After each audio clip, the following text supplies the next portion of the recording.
नमस्कार, मैं वसंत रावल ज्योतिष विद्या ज्ञान चैनल के अंदर आज मैं आपको बताने आया हूं D27 चार्ट का अध्ययन कैसे किया जाता है।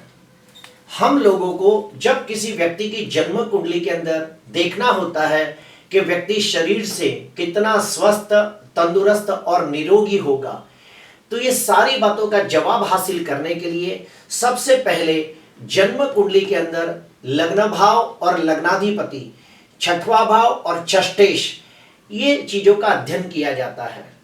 किसी व्यक्ति की शारीरिक तंदुरुस्ती के बारे में और भी ज्यादा डीप अध्ययन करना हो और भी ज्यादा सूक्ष्म अध्ययन करना हो तो षोडश वर्ग कुंडलियों के अंदर D27 चार्ट को देखा जाता है।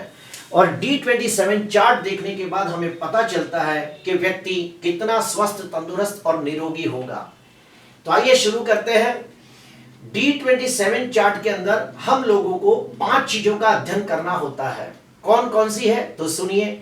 सबसे पहला लग्न भाव और लग्नाधिपति। इससे हमें पता चलता है कि व्यक्ति का शारीरिक गठन कैसा होगा, व्यक्ति कितना स्वस्थ, तंदुरुस्त, निरोगी होगा, उसका इम्यूनिटी पावर कितना स्ट्रांग होगा। दूसरे नंबर पे आता है छठवां भाव और छठवें भाव का स्वामी। इससे हमें पता चलता है कि व्यक्ति कभी बीमार पड़ सकता है, उसे किस टाइप की बीमारी हो सकती है। तीसरे नंबर पे आते हैं सूर्य, जो आरोग्य का कारक है, इम्यूनिटी पावर का कारक है, रोग प्रतिकारक शक्ति का कारक है। चौथे नंबर पे आता है चंद्र, जो मन की अगाध शक्तियों को दर्शाता है। और पांचवें नंबर पे आता है मंगल, जो शारीरिक ऊर्जा और शारीरिक शक्ति को दर्शाता है। तो इस प्रकार से हम लोगों को टोटल 5 स्टेप का अध्ययन करना होता है। लग्न और लग्नाधिपति, छठवां भाव और छठवें भाव का स्वामी, उसके बाद सूर्य, चंद्र और मंगल। ये 5 चीजों का अध्ययन करने के बाद हमें पता चलता है कि व्यक्ति कितना स्वस्थ, तंदुरुस्त और निरोगी होगा। और अंदर डीप जाके स्टडी करते हैं। D27 चार्ट के अंदर हम लोगों को देखना होता है कि कौन सी राशि पीड़ित हो रही है, क्योंकि हर राशि अपने शरीर के कुछ खास अंगों को दर्शाती है। उसी प्रकार हमें यह भी देखना होता है कि D27 चार्ट के अंदर कौन सा नक्षत्र पीड़ित हो रहा है, क्योंकि हर नक्षत्र अपने शरीर के कुछ खास अंगों को दर्शाता है। तीसरे नंबर पे D27 चार्ट के अंदर यह भी देखना होता है कि कौन सा ग्रह पीड़ित हो रहा है, क्योंकि हर ग्रह अपने शरीर के कुछ खास अंगों को दर्शाता है। D27 चार्ट के अंदर लग्न भाव के अंदर कोई शुभ राजयोग बनता हो या फिर लग्नाधिपति कोई शुभ राजयोग बनाता हो, जैसे कि रुचक योग, भद्र योग, हंस योग, मालवी योग, शश योग, गजकेसरी योग, जैसा कोई भी शुभ राजयोग बनाता हो, तो हम कह सकते हैं कि ऐसा व्यक्ति शरीर से स्वस्थ, तंदुरुस्त, निरोगी होगा। उसका इम्यूनिटी पावर बहुत अच्छा होगा, एक सामान्य व्यक्ति की तुलना में बहुत कम बीमार पड़ता होगा और व्यक्ति मन से और तन से बहुत ही स्वस्थ, तंदुरुस्त, निरोगी होगा। ठीक उसके अपोजिट जाते हैं।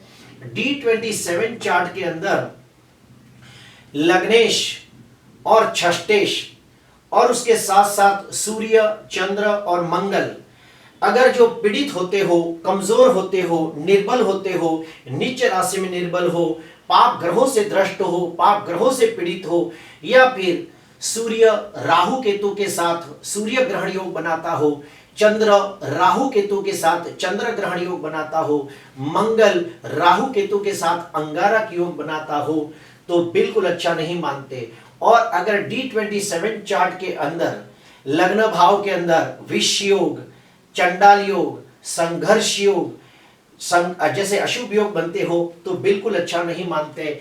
ऐसे व्यक्तियों की शारीरिक तंदुरुस्ती बहुत कमजोर होती है और वो व्यक्ति एक सामान्य व्यक्ति की तुलना में से के हिसाब से ज्यादा बीमार पड़ते हैं और वो कमजोर होते हैं। और उन लोगों को उन ग्रहों की महादशा, अंतर्दशा, प्रत्यंत दशा के अंदर शारीरिक तंदुरुस्ती में कहीं ना कहीं कोई प्रॉब्लम क्रिएट होता है। और आगे जाते हैं। D27 चार्ट के लग्नाधिपति और सूर्य, चंद्र, मंगल अगर केंद्र के अंदर या फिर त्रिकोण में या फिर दूसरे 11वें भाव में स्वगृही मित्र क्षेत्री उच्च के होकर बैठे हो और आपस में युति प्रत्युति या दृष्टि योग बनाते हो, या फिर राशि वर्गोत्तमी होते हो, या फिर भाव वर्गोत्तमी होते हो, या फिर केंद्र के अंदर दिग्बली होकर बैठे हो, या फिर शुभ कर्तरी योग में आते हो और षडबल के अंदर वो ग्रह बलवान होते हो, तो बहुत ज्यादा शुभ मानते हैं। ऐसे व्यक्ति शरीर से स्वस्थ तंदुरुस्त निरोगी होते हैं, एक सामान्य व्यक्ति की तुलना में बहुत कम बीमार पड़ते हैं, क्योंकि इनका इम्यूनिटी पावर बहुत अच्छा होता है।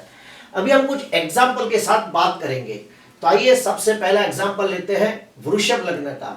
वृषभ लग्न की कुंडली के अंदर आप देखिए कि लग्नाधिपति और छठवें भाव का स्वामी बनकर शुक्र पंचम भाव के अंदर नीच राशि में निर्बल होकर केतु के साथ पीड़ित हो रहा है।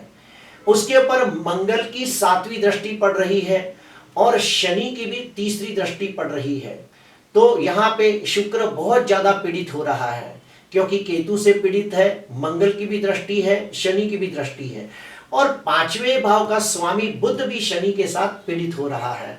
तो हम कह सकते हैं कि ये व्यक्ति को पेट के अंदर कोई बड़ी बीमारी हो सकती है, इसको लीवर के अंदर सूजन आ सकता है, या फिर इसे पेट के अंदर कैंसर की बीमारी हो सकती है, या फिर कोई बड़ा ऑपरेशन आ सकता है, क्योंकि शनि और मंगल ये ज्यादातर ऑपरेशन दिलाते हैं। दूसरा एग्जाम्पल देता हूं, तुला लग्न की कुंडली हम लोग लेते हैं।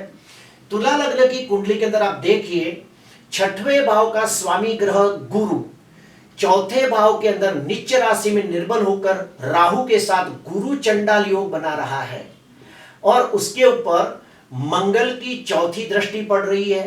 तुला लग्न के अंदर मंगल मारक जैसा काम करता है, बिल्कुल अच्छा फल नहीं देता, और ये मंगल की 4थी दृष्टि यहां पर पड़ रही है। उसके बाद तुला लग्न का कारक ग्रह शनि जो पंचमाधिपति भी है, लेकिन नीच राशि में निर्बल होकर 10वीं दृष्टि से गुरु को देख रहा है। तो यहाँ पे गुरु 3 दृष्टि से पीड़ित हो गया। सबसे पहले तो खुद नीच का है, उसके साथ राहु के साथ है, मारक मंगल की दृष्टि है, कारक शनि नीच का होके देख रहा है। तो हम कह सकते हैं कि ऐसे व्यक्ति को हार्ट के अंदर प्रॉब्लम क्रिएट हो सकता है, ऐसे व्यक्ति को अचानक हार्ट अटैक आ सकता है, या फिर इसे फेफड़े का कैंसर हो सकता है, या फिर टीबी जैसी बीमारी हो सकती है, और कोई बड़ा ऑपरेशन भी करना पड़ सकता है। तीसरा एग्जांपल देता हूं कि हम लोग लेते हैं कुंभ लग्न की कुंडली लेते हैं। इधर देखिए लग्नाधिपति शनि खुद रोग स्थान में पड़ा है। उसके बाद रोग स्थान का स्वामी चंद्र नीच का होके राहु के साथ बैठा है, और उसके पर मंगल की भी 8वीं दृष्टि है। तो ये बिल्कुल अच्छा नहीं माना जाएगा। हम कह सकते हैं कि ऐसे व्यक्तियों को अतड़ियों के अंदर कुछ प्रॉब्लम हो सकता है, लीवर के अंदर प्रॉब्लम हो सकता है, और कोई ना कोई ऑपरेशन करना पड़ सकता है, और ये बीमारी काफी लंबे अरसे तक चल सकती है।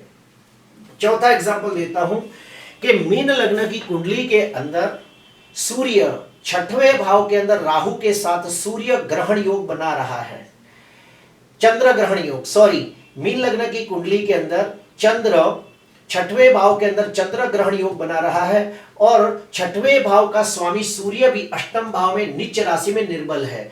उसके ऊपर नीच के शनि की दृष्टि है और नीच के मंगल की दृष्टि भी है। तो बिल्कुल अच्छा नहीं माना जाएगा। हम कह सकते हैं ऐसा व्यक्ति मानसिक दृष्टि से बहुत पीड़ित होगा, डिप्रेशन में जा सकता है, और यही डिप्रेशन उसकी जान भी ले सकता है, क्योंकि सूर्य आत्मा का कारक है और वो भी वीक है। तो व्यक्ति आत्मिक दृष्टि से कमजोर है, मानसिक दृष्टि से कमजोर है, और 6वें स्थान के मालिक सूर्य के ऊपर नीच के शनि की भी दृष्टि है, नीच के मंगल की भी दृष्टि है। तो बिल्कुल अच्छा नहीं माना जाएगा। ऐसे लोग बीमारी के अंदर बहुत पीड़ित होकर, डिप्रेस होकर अपनी जान को भी दांव पे लगा सकते हैं, या फिर मरने का प्रयास भी कर सकते हैं। प्रिय दर्शकों, इस प्रकार से D27 चार्ट का अध्ययन किया जाता है। अगर आपको अच्छा लगा हो तो जरूर लाइक करना, सब्सक्राइब करना। नमस्कार।